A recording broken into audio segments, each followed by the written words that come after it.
Welcome to day 4 of Mom and Muriel's Japan trip. We started out at the hotel breakfast, nice buffet as always. Here are some pictures of Muriel and Mom's food. And then we were walking through the hotel, out onto the shopping area, which we had to take a train to get to. Looked all around the downtown shopping area. This stone lion was outside a mall, which was generally the area we were looking for. We had some time to kill, so we stopped at a convenience store and got some different snacks. These were muscat candies that Muriel kept looking for. And this was our first activity of the day, an art aquarium. The concept is that goldfish were in these bowls and illuminated with different light patterns. And they were all kinds of specialty goldfish.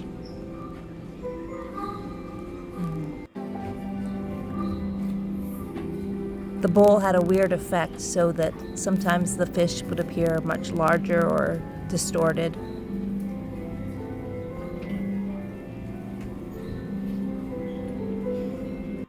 The light patterns would also change from time to time inside the same bowls.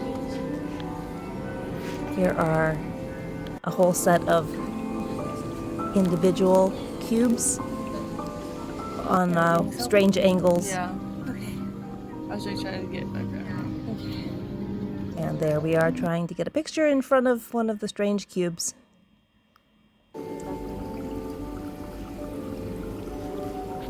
And then last, kind of a garden setup. Never seen anything like that. Each of these little square fish tanks was open at the top.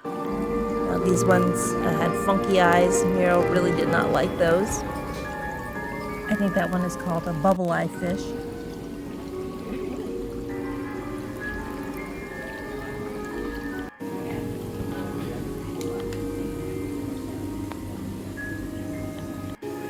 And there were several that had this. Then you had your more classic goldfish style with a lion head ranchu.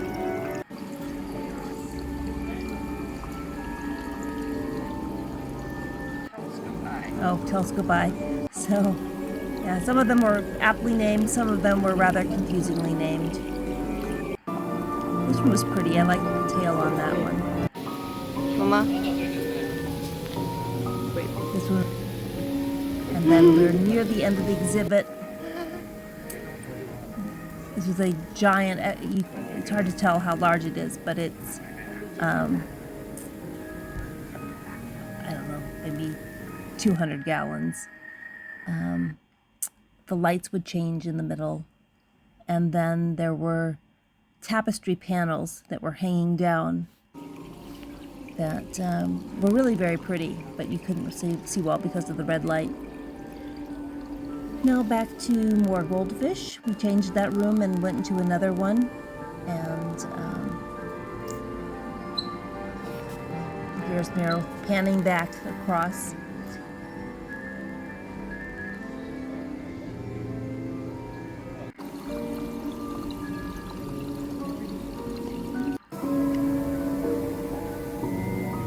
And then we left that room and went through a tunnel of mirrors with fish tanks lining both sides. That's what this is. This one gave the effect of an ice cave. It was just probably a fog machine. But your basic goldfish floating around in there. And also color changing on the patterns.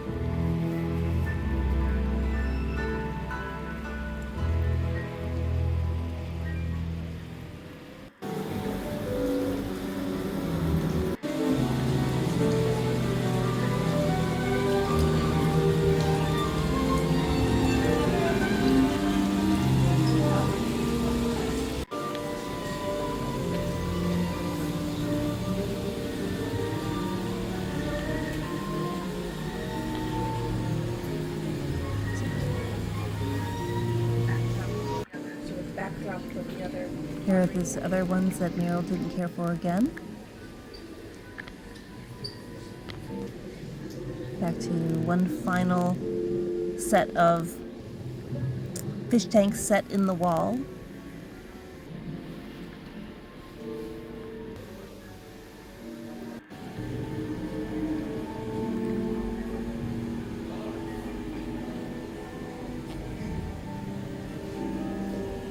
That one reminds me of a parrot for some reason. This is a heart-shaped cutout with the fish going around. Oh, and color changes, which made the fish look a little bit different.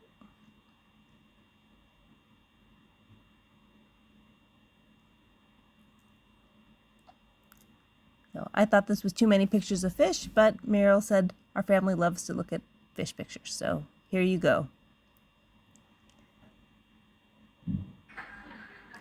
Now we went on to the food highlight for the day. This was omakase.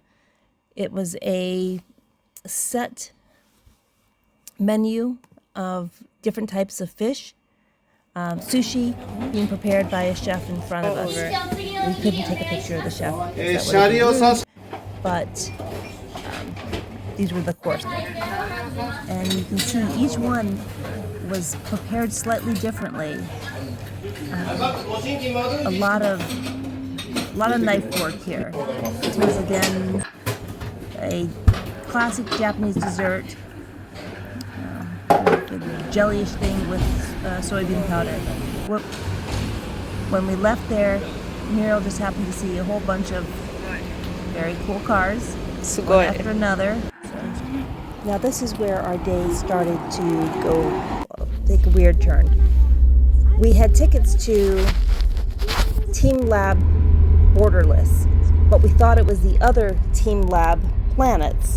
So we went to the wrong one at first, and then had to take a taxi all the way across town to get to the correct one.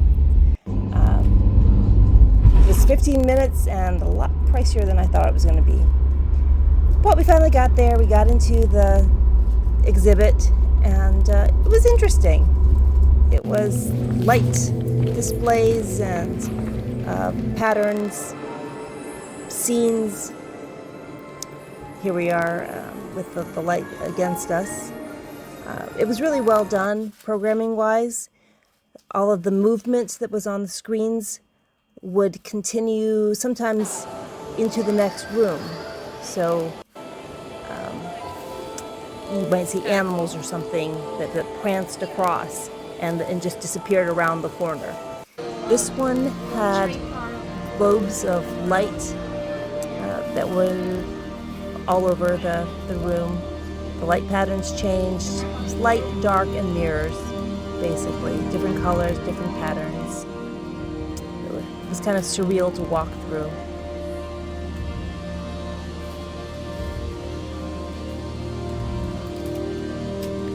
And you just go from one room to the next. This one had kind of an impressionist feel to it. And there we're taking our picture. You can see the reflection in the back.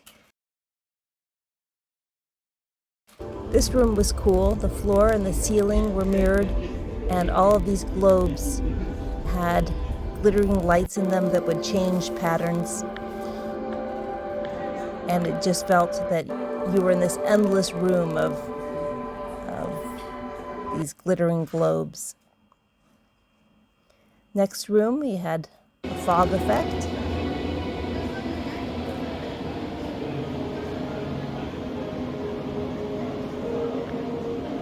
I like the fogginess. We're on fire. We tried to 3, 2, catch 1. a jump, catch us in the air. Mama.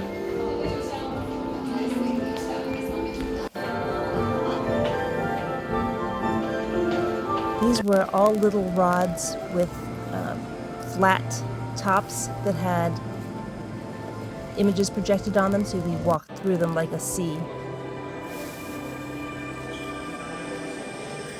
This one was fun too.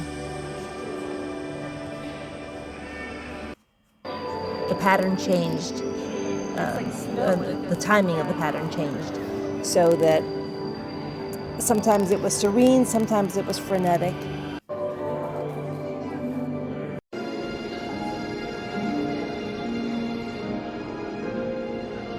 This was actually a room that made you feel like you were on the inside of an aquarium, and you could color a picture. They'd take it and scan it in, and then project it into. You'd go back into the room, and you could see your creation. That's somebody else's Pikachu. That's my bird's mine. And there's Muriel's. That one is. It's been incorporated into the art. Where's yours, Mama? Oh, These would here's also, Mama's. the screens would react to people. There's mine, the yellow with the blue There's tentacles. Mama's. And this is that Pikachu type thing. And see this girl slaps mine, and it has crosses on the eyes. So they could actually, by touching it, force some reaction in the creation. It would swim away, or it would get the crosses on the eyes. We found a third Pikachu. So Nero decided that somebody else's Pikachu was actually nicer. So she took some pictures of that. All right. After that finished, we tried to head back to the last activity that we were hoping to be able to make, which was a car meetup. We took a wrong transfer and did not get there in time. So that was unfortunate, but we found a little convenience store or a grocery store to walk around, and that was kind of interesting. And then we got back on the train and headed to our hotel area and found a little ramen shop to have a bite to eat. And then we headed back to the hotel. That was the end of day 4. Thanks for listening.